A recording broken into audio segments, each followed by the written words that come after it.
આવ દીકરા, ગભરા નહીં. બોલ, શું કામ આવ્યો છે? હું તો ગાયની વાહે વાહે હાઈલો આવ્યો છું. ગા તમારી છે? હા, મારી જ છે.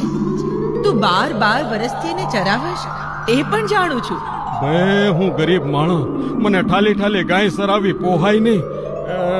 તમારે મને વરત આપવું જોઈએ. માંગ, જે માંગે તે આપું. માંગું એ પેલા કયો તો ખરા કે તમે કોણ છો? હું મામડિયાની ખોડિયાર. બોલ દીકરા, માંગે તે આપું. ખમ્મા ખમ્મા માં ખોડિયાર, તમને ઘણી ખમ્મા. દર્શન કરી ધૈન થયો. હું તો શું માંગુ માં, તમને યોગ લાગે એ દઈ દ્યો માવડી. લે ભોલા ભરવાડ, આ તારું વરત. હવે જ્યારે જ્યારે માટલિયા ધરા સાથે મારો નામોલ્લેખ થશે ત્યારે લોક તને પણ યાદ કરશે. જા દીકરા, સુખી